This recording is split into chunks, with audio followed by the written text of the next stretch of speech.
Welcome to this evening's meeting of the Muskogee Municipal Authority for March 8, 2021. Roll call. Mayor Marlon Coleman. Here. Deputy Mayor Derek Reed. Here. Ivory Van. Here. Jamie Stout. Here. Evelyn Hibbs. Here. Alex Reynolds. Here. Stephanie Morgan. Tracy McGee. Here. Tracy Hoos. Here. Item number 1. Consider approval of MMA minutes of February 2021. I hope we've had enough time to review the minutes. Do we have a motion to approve or any discussion? Move for approval. Second. Then properly moved in second. Any further discussion? Roll call. Tracy Hoos. Yes. Tracy McGee. Yes. Alex Reynolds. Evelyn Hibbs. Yes. Jamie Stout. Yes. Ivory Van. Yes. Deputy Mayor Derek Reed. Yes. Mayor Marlon Coleman. Yes, the item passes. Item number 2. Consider approval of MMA claims for the month ending February 28, 2021. We've had an opportunity to review the claims. Do we have any questions or discussion? Move for approval.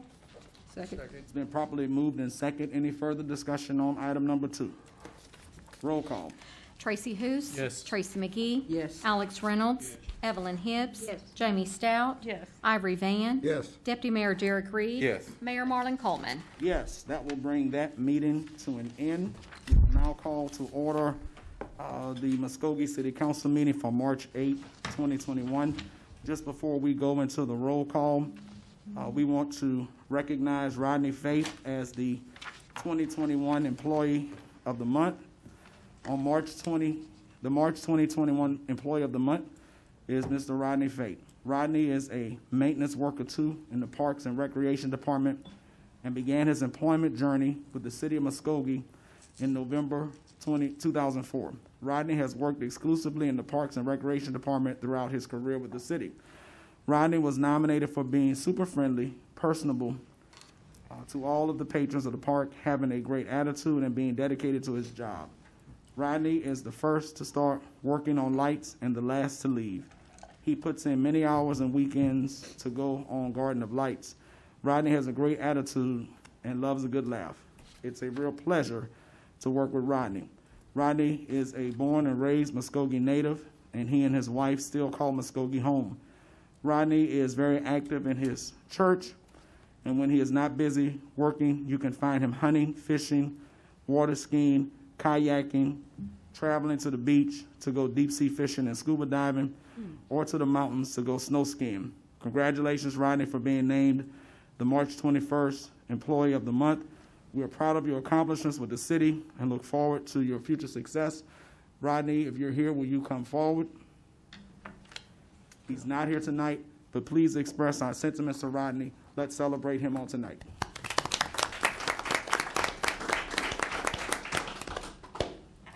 Today it's my pleasure to declare the month of March First Responders Day of Community Care.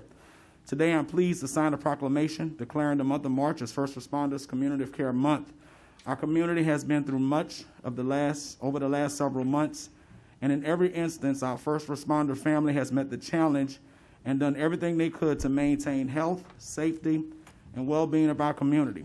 Members of law enforcement, fire and rescue, EMTs, city and county EMS workers, healthcare workers, medical staff at the St. Francis Hospital, even active or retired military have all played a critical role in our city. Our community has been stressed to capacity in areas we've never faced, as our first responders have been there every step of the way, putting their lives on the line on behalf of Muskogee residents. March is also Women's History Month, and we are blessed that many of our first responders in leadership and other roles are women. From the police car to the emergency room, to the fire truck, to the ambulance, and to the armed forces and beyond, women have played a central component to our workforce within the realm of first responders. If there are any first responders present tonight, please stand so that we may applaud you and salute your efforts.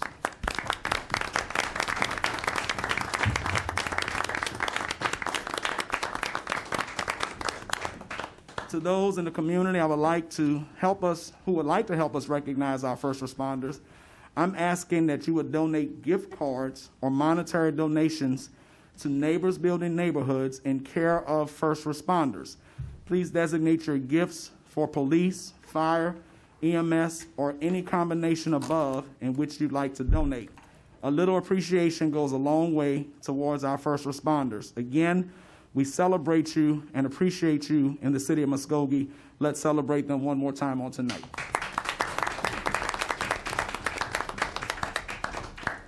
We will now call to order the regular session of the Muskogee City Council for this day. We have our invocation by Councilor Tracy McGee, our flag salute, and then our roll call. Let us stand. Let us bow our heads in a moment of prayer. Heavenly Father, Yahweh, we thank you for this day. We ask that you direct our paths in righteousness. Guide us in the business of the city.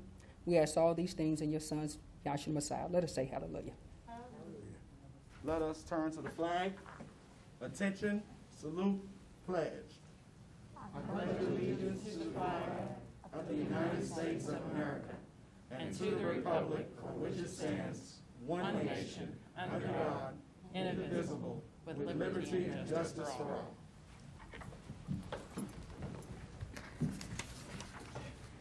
Roll call. Mayor Marlon Coleman. Here. Deputy Mayor Derek Reed. Here. Ivory Van. Here. Jamie Stout. Here. Evelyn Hibbs. Here. Alex Reynolds. Here. Stephanie Morgan. Tracy McGee. Here. Tracy Hoos. Here. We would now entertain a motion to excuse Councilor Stephanie Morgan. So moved. Second. It's been moved in second. Roll call. Tracy Hoos. Yes. Tracy McGee. Yes. Alex Reynolds. Yes. Evelyn Hibbs. Yes. Jamie Stout. Yes. Ivory Van. Yes. Deputy Mayor Derek Reed. Yes. Mayor Marlon Coleman. Yes. We will now consider the minutes from the City Council regular session on February 22nd, 2021. Do we have any corrections to the minutes or a motion to approve? Move for approval. Second. It's been properly moved in second. Any further discussion? Roll call. Tracy Hoos. Yes. Tracy McGee. Yes. Alex Reynolds. Yes. Evelyn Hibbs. Jamie Stout. Yes. Ivory Van. Yes. Deputy Mayor Derek Reed. Yes. Mayor Marlon Coleman. Yes.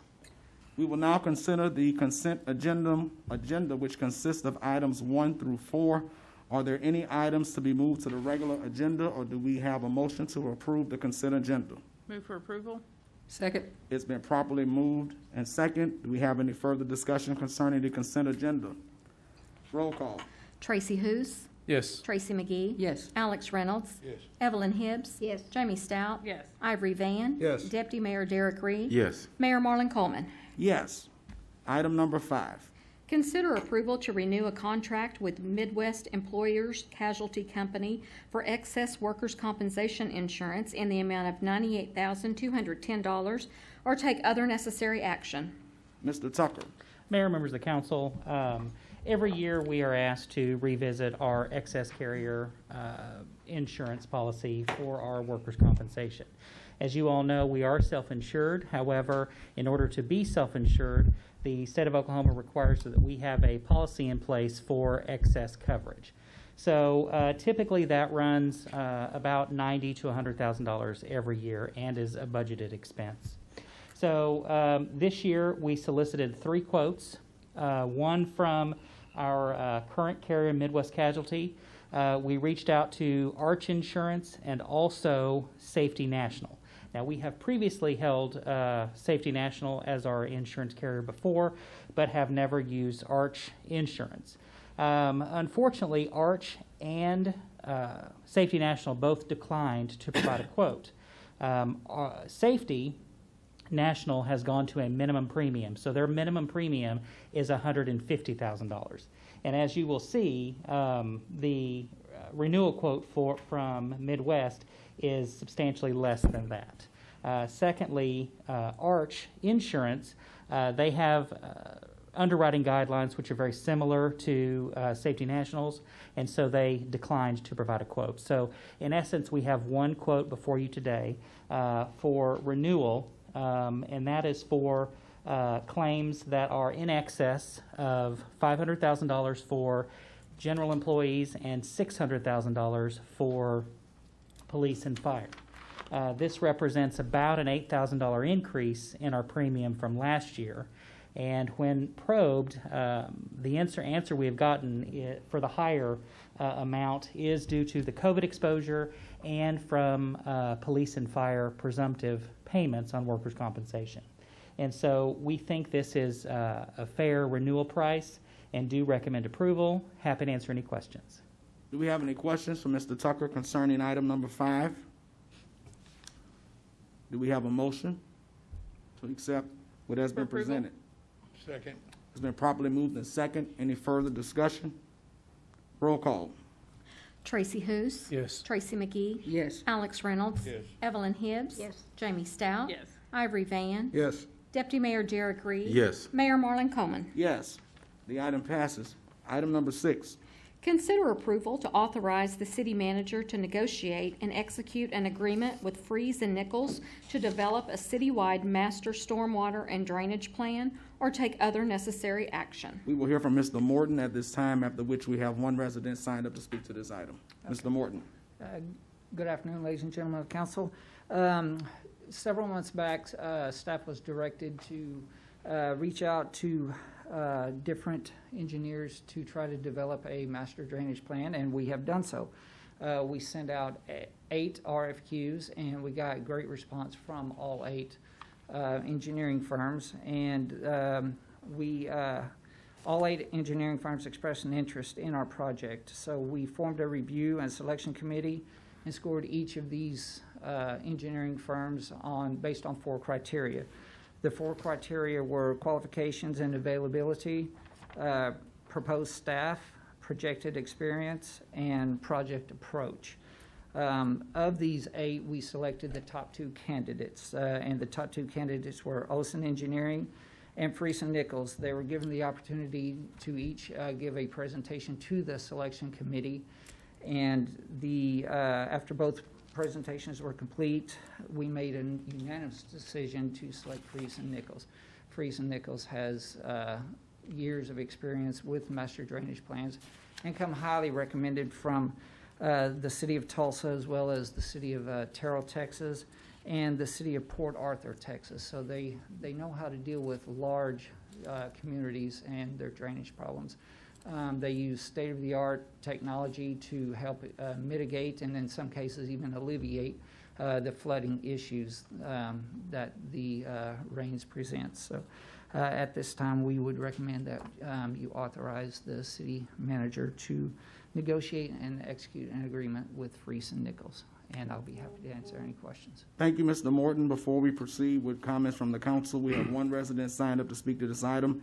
Mr. Robin Hopkins, I'm going to ask that you come to the microphone, give us your name and your address, and you will have 5 minutes.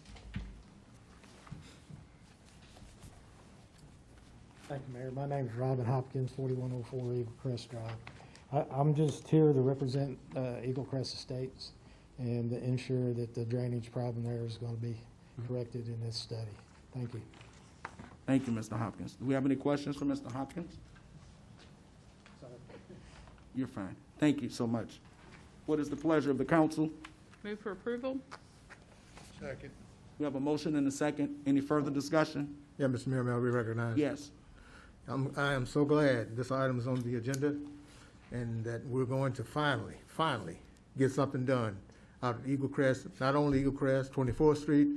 I know the flooding is bad in Ward 3. I don't know how it is in other wards, but we fought this battle a long time, and I am so glad that we're going to finally get it done. I was just going to ask you, sir, on your committee, who was the committee made up of? The committee was made up of myself, Mr. Dave Garner, Streets Superintendent, Ms. Tish Callahan, Planning Director, previous Assistant City Manager, Gary Garvin, Russ Andis, who is our Contracts Coordinator, and I believe that is it. It sounded like you had a real good team, and like I said, I'm just so excited that they're going to come in here, because they haven't seen anything yet, correct? Not as of yet, no. Yeah. Well, anyway, one of the first things I'd like you to show them is where we have the biggest problem, and that's in Eaglecrest on 40th Street and Eaglecrest, period. Because, like I said, they don't make any sense that a community, when it rains hard, if you have a child sick or an adult sick, you can't get out without a boat. So, like I say, I'm just so glad this project is finally and got somebody in here, and I believe, you know, the paperwork that I read here, that y'all picked out a good company, and I pray that they really, really know what they're doing. And we agree Thank with you, you, sir. sir. Thank you for all y'all's help. I'll turn the floor back over to you, Mr. Mayor. Thank you, Councilor Van. Thank you, Mr. Morton. On behalf of myself as mayor and the council, certainly we thank your team and the city manager for bringing us to this point. This has been a long way coming, and certainly we are eternally grateful for not only what you've done, but what we expect to see going forward as we resolve our drainage issues across the city. Thanks, sir. We've had motion and discussion. Any other discussion? Roll call. Tracy Hous. Yes. Tracy McGee. Yes. Alex Reynolds. Yes. Evelyn Hibbs. Yes. Jamie Stout. Yes. Ivory Van. Yes. Deputy Mayor Derek Reed. Yes. Mayor Marlon Coleman. Yes, the item passes. Item number 7. Receive report on upcoming point of distribution site for COVID-19 vaccines at the Martin Luther King Community Center.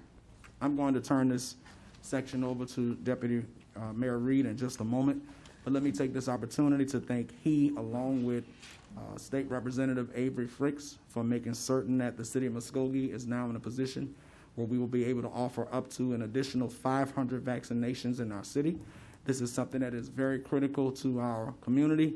As many parts of the country continue to reopen their doors, we want to be certain that our residents have every opportunity to have shots in their arms to make themselves less vulnerable to the negative impacts of the coronavirus pandemic. I'll now turn this section over to Councilor Deputy Mayor Reed. Thank you, Mayor Coleman, and to council, thank you for this opportunity for us to come before you at this time. I would just like to reflect back. It was 5 years ago, the month of March, when the Martin Luther King Center opened its doors. During the course of those 5 years, we've had many great celebrations in our community room, from birthday celebrations to anniversary celebrations, from weddings. But this past year, we were closed down because of COVID. You're talking about a joyous occasion will begin on this Thursday. As dark and as gruesome and as deadly and as heartbreaking as COVID has been, we will have vaccines available every Thursday at the Muskogee Martin Luther King Center. And it is truly a great feeling to receive calls from people all over the city.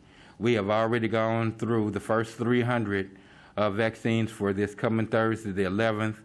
We are working on the second phase, which will be on the 18th and every Thursday thereafter. And it's just a great joy just to hear the excitement in the phone calls of people calling, trying to get to the Martin Luther King Center and other locations and just asking questions about the vaccine. I wouldn't dare take this time to try to debate or fuss with anyone about, the vaccine. I just personally would, like to testify that I have taken the vaccine, and the side effects that I had from the vaccine are very small and minimum to the fears that I slept with many nights afraid of catching COVID with my health condition. So with that being said, if you would like to get the vaccines, we are available at the Martin Luther King Center to give you information. But I must yield the floor at this time to a lady who has been working behind the scenes and have really been the person who have made sure that Muskogee has expanded its wings to be able to present these vaccines. So we are honored at this time to have representing the Health Department, Ms. Delby Walker, and I yield the rest of the time to her at this time, Mayor. Hello. As he stated, I'm Delby Walker, the Community Engagement and Planning Director for Oklahoma State Department of Health District 7, which includes Muskogee County. As Councilman Reed said, the appointments for this Thursday are full, and so today we spent most of today booking appointments for next week. It is open to the county of Muskogee, which we've been also calling daycare owners because they're in this phase as well. And as the governor released today about 3:30, phase 3 is opened. And so our planning team will meet in the morning with Tina Johnson to talk about allowing people to come in for the 18th as well that qualify for that. Any questions that you have for me?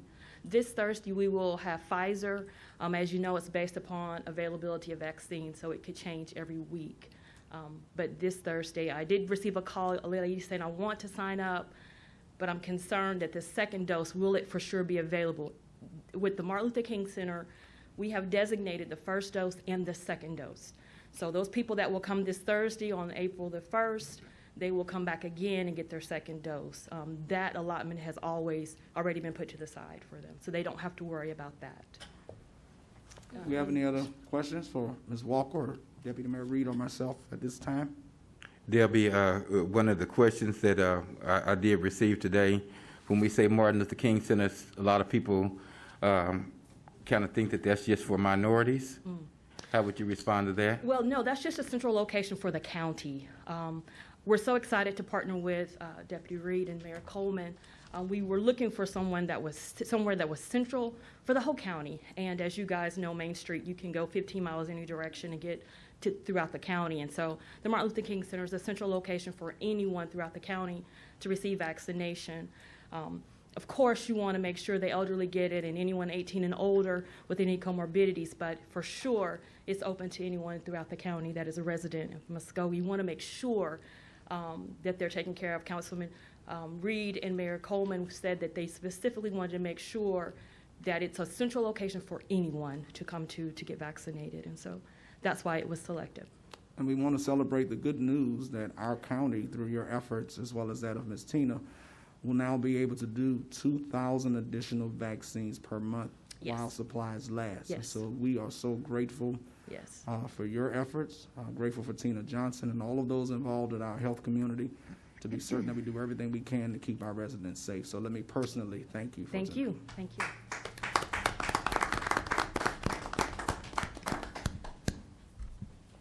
We don't have any residents having signed up to speak to us tonight, so we will go to item number 8. Mayor, I was going to be, can I be recognized? Yes. I'd like to piggyback off what you said. You know, I was home last week watching the Public Works on television and watching, you know, Councilman Reed and getting with the Health Department, all y'all working together. I said to myself when I was sitting there on my couch, I said, this is the way a council should work. This council should work for the people. You know, all the arguing and bickering we've done about the mask, when we should have been working for the people instead of doing all that arguing and bickering over these masks, where we should have them on or not. But I was so proud. You can ask Councilman Reed. I called him, and I thanked him personally, and everybody else that is involved in this, getting these vaccines for the people that need them in their arms. So to me, I think that was a wonderful thing. And that's how a council and a mayor should work for a city, for our constituents, because they're the ones that put us up here in this seat to do what we need to do. So I want to thank everyone that was involved. I'll turn the floor back over to you, Mr. Mayor. Thank you. Any other comments from the council? Item number 8. Consider an executive session to discuss and take possible action, excuse me, on the following. A, pursuant to Section 307B2, Title 25, Oklahoma statutes, consider convening an executive session to discuss negotiations with the International Association of Firefighters, Local Number 57, and if necessary, take appropriate action in open session. B, pursuant to Section 307B2, Title 25, Oklahoma statutes, consider convening an executive session to discuss negotiations with the Fraternal Order of Police, Lodge Number 95, and if necessary, take appropriate action in open session. C, pursuant to Section 307B2, Title 25, Oklahoma statutes, consider convening an executive session to discuss negotiations with the American Federation of State, County, and Municipal Employees, Local Number 2465, and if necessary, take appropriate action in open session. We will now entertain a motion to go into executive session. Move for approval. Second. It's been properly moved in second. Roll call. Tracy Hoos, Yes. Tracy McGee, Yes. Alex Reynolds, Yes. Evelyn Hibbs, Jamie Stout, Yes. Ivory Van, Yes. Deputy Mayor Jarek Reed, Yes. Mayor Marlon Coleman. Yes. We will ask that you please excuse yourself from council chambers at this time while we go into executive session.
We will now reconvene from executive session. Roll call. Mayor Marlon Coleman. Here. Deputy Mayor Derek Reed. Here. Ivory Van. Here. Jamie Stout. Yes, here. Evelyn Hibbs. Here. Alex Reynolds. Here. Stephanie Morgan. Tracy McGee. Here. Tracy Hous. Here. Mr. Tucker. Item number 8A, pursuant to Section 307B2, Title 25 Oklahoma statutes, the City Council did convene an executive session to discuss negotiations with the International Association of Firefighters, local number 57. After being briefed on the status of those beginning negotiations, I don't think any action is necessary at this time. Item 8B, pursuant to Section 307B2, Title 25 Oklahoma statutes, the council also convened an executive session to discuss negotiations with the Fraternal Order of Police, Lodge Number 95. After being briefed on the status of those negotiations in their beginning form, no action is necessary at this time. Item 8C, pursuant to Section 307B2, Title 25 Oklahoma statutes, the council did convene an executive session to discuss negotiations with the American Federation of State, County, Municipal Employees, local number 2465. Again, with these negotiations being initial, no action is required at this time. Mayor? Those were our last items for tonight. We are adjourned.